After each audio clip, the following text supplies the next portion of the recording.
You know that specific feeling? It's almost a physical sensation when you're scrolling through the news and it just feels like Groundhog Day. Like you've seen this exact movie before. Exactly. It's not just the news is bad, it's that it's the same bad news. I mean, you look at the housing crisis. We've been talking about a critical shortage since I was in school. Or the health system being at breaking point. Every single winter, or, these big environmental targets that we set with great fanfare and then quietly miss a decade later. It's a huge source of public frustration. It creates this sense of stagnation, or what some political scientists call stuckness. Stuckness. I like that. And the natural reaction for anyone is to just sort of shout at the TV, why can't the government just fix it? Well, if the politicians are too busy arguing, why not just hire someone who knows what they're doing? Right. Hand it over to the pros. And here's the irony.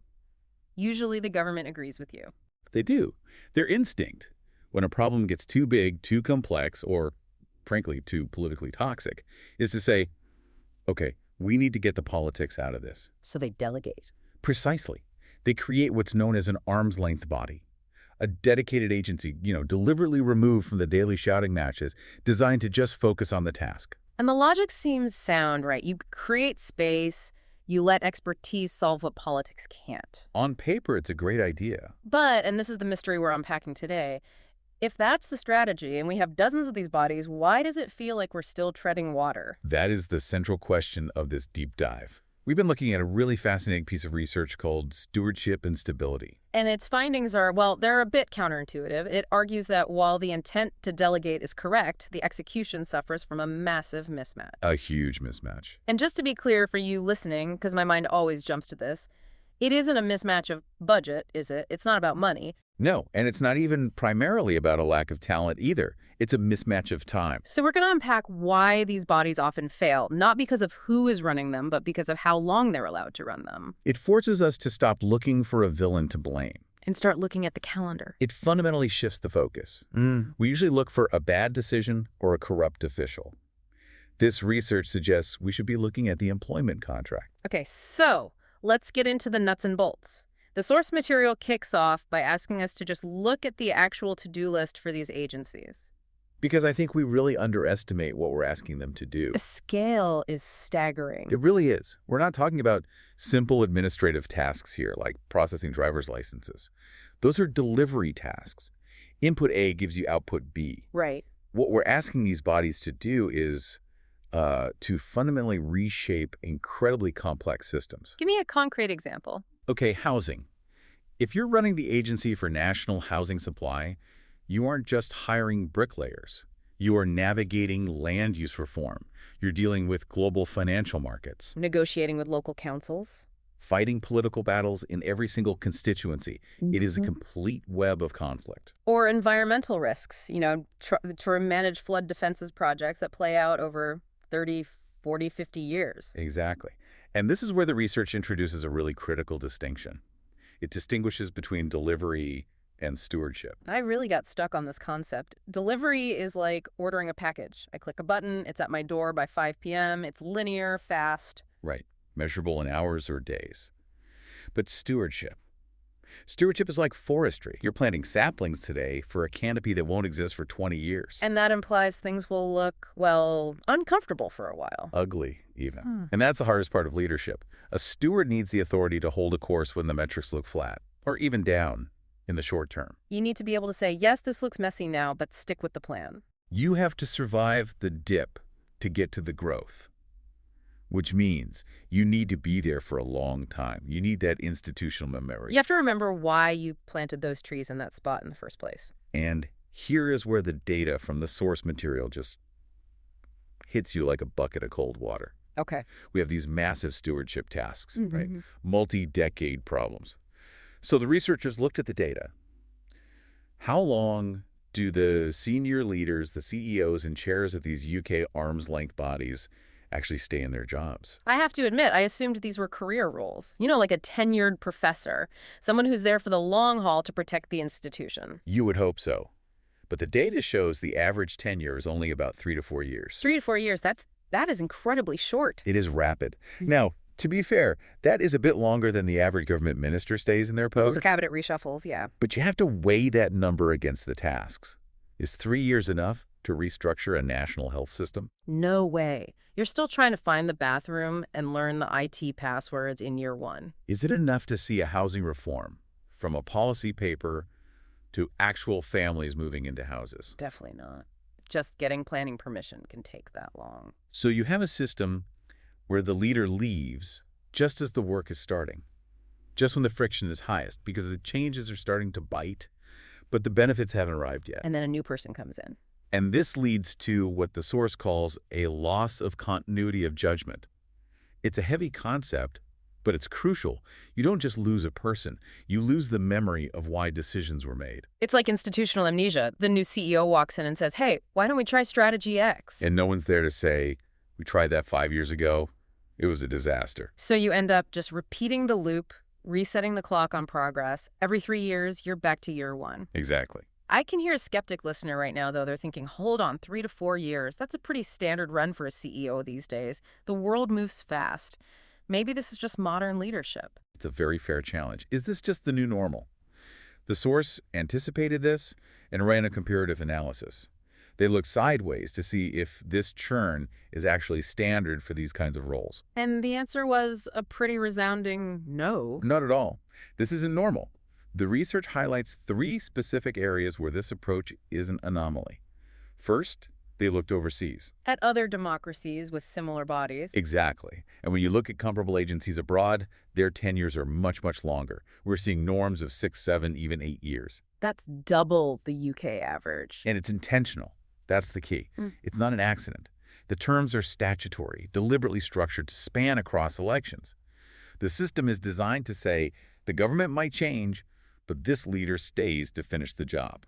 It seems so obvious when you put it like that. If the point is to be at arm's length from politics, you shouldn't be packing your desk when the political winds shift. Right. Now, the second comparison is even more telling. They look at capital-heavy regulated industries, energy, water, big infrastructure. The serious concrete stuff. In these sectors, boards view leadership churn as a massive risk factor. Yeah. It is not seen as dynamic, it's seen as dangerous. Because if I'm an investor putting £1 billion into a new power grid, I need to know the person in charge today will be there in 3 years.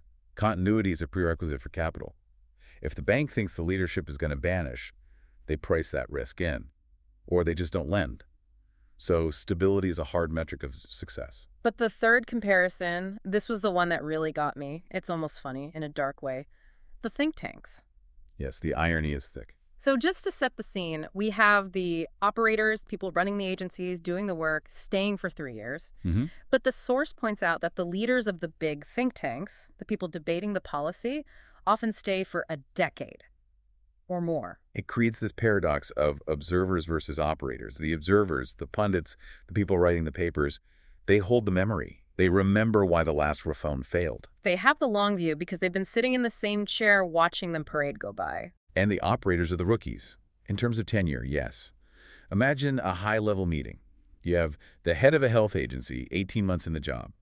Across the table is the director of a think tank who's been studying this for 12 years. Who has the authority in that room? The think tank guy. He's the only one who knows where all the bodies are buried. Correct. So the observers remember and the operators rotate. It means the people charged with doing the work are often at a massive disadvantage compared to the people critiquing the work. That explains so much. It often feels like the chattering class has this weirdly outsized influence. But it's not a conspiracy. It's just they're the only ones who stick around long enough to know the whole story. It's a power imbalance based purely on longevity. So, okay, let's pivot back to the work itself. If I'm a leader, and I know I've only got 3 years, how do I behave? How does that change my strategy? This is the core diagnosis. The source uses 2 very visual words, buffering versus steering. Buffering versus steering. Break that down. Ideally, we want them to steer, to chart a course, navigate the obstacles, get us to a destination 10 years away. Eyes on the prize.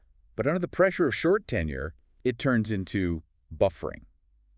The agency stops trying to go somewhere and starts trying to just survive the waves. They become shock absorbers. Exactly. They absorb the volatility from the ministry, they take the political heat, they smooth out budget cuts. And look, sometimes that's valuable. But absorbing shocks isn't the same as fixing the problem that's causing the shocks. It's defense, not offense. You're just trying to keep the ship afloat until your contract runs out. And this leads to the maintenance trap.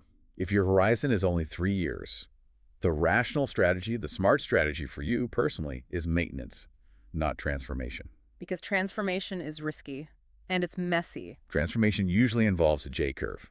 Things get worse before they get better. You have to tear down the old system first. Now, if you know you won't be around for the better part, why on earth would you risk the worst part happening on your watch? You wouldn't. It's a terrible deal. You'd be handing your successor a victory and taking all the blame. So big plans get hedged, they get watered down, they get deferred until conditions improve. Which is code for never. Or at least not on my shift. And it's so important to stress a point the source makes here. This isn't because these leaders are lazy or cowardly. It's a rational response. Completely rational. If the system punishes risk-taking and rewards just keeping the lights on, then a rational leader keeps the lights on. It's not a failure of character. It's a failure of the setup. Yes, we always want to blame the individual. We say, oh, we just hired a stronger leader, a bolder visionary. Right. But the research is very clear. This is not a personnel problem. The people in these roles are impressive. They're experienced, capable, deeply committed people. But the issue is structural. Structural. If appointment, accountability, and removal are all tied to these short-term political rhythms, you cannot magically generate long-term thinking. It's like trying to grow an oak tree in a window box. Yeah. That's a fantastic analogy. The root system has nowhere to go. The source argues we treat these bodies as an escape from short-termism. But if the agency's leadership is on a short-term leash, we haven't escaped it at all. We've just moved it down the road. We've just contained the problem. And that explains that feeling you described at the start, that we're just treading water. They're buffering the problem, keeping it from boiling over, but never having the time to actually cool it down. It's sobering, but it's also clarifying. It stops me from yelling at the TV and makes me look at the mechanics of the machine. It's an engineering problem. And engineering problems can be solved, but only if you acknowledge the design flaw. So let's wrap this up. What is the big takeaway here? The core argument is simple. Delegation only works when it's designed to truly outlast political cycles. It fails when we ask for long horizon outcomes from short horizon leadership. So for you, the learner, listening to this, next time the government announces a new task force or agency, Don't just look at the budget. Everyone looks at the big money figure. And don't just look at the mission statement. Look at the leadership structure. check the fine print. Ask yourself, how long is this person appointed for? Does their term cross the next election? If the term is short, you should be very skeptical about their ability to deliver any long-term change. Look at the calendar, not just the press release. Precisely. The calendar tells you the real story. I love that. Now, we always like to leave you with a bit of a provocative thought to chew on. Well, the source leaves us with a question that challenges the whole political culture. We've been talking about the agencies, but the agencies are created by politicians. Right. They're the architects. So if delegation simply reflects the incentives of the system that created it, Yeah. what would have to change upstream? Upstream, you mean in Parliament itself? Yes. What would have to change in our political culture for us to tolerate true independence? Are we, as a public, willing to let an agency boss stay for 8 years, even when they make a decision we hate in year 3? That's the rub, isn't it? We say we want long-term thinking, but do we really have the patience for it? Can we ever have long-term institutions if the political master is obsessed with the short term? Or is the arm's-length body doomed to just be a mirror of the chaos it was meant to solve? That is the question. Are we building mirrors when we think we're building engines? Something to think about. Thanks for diving deep with us.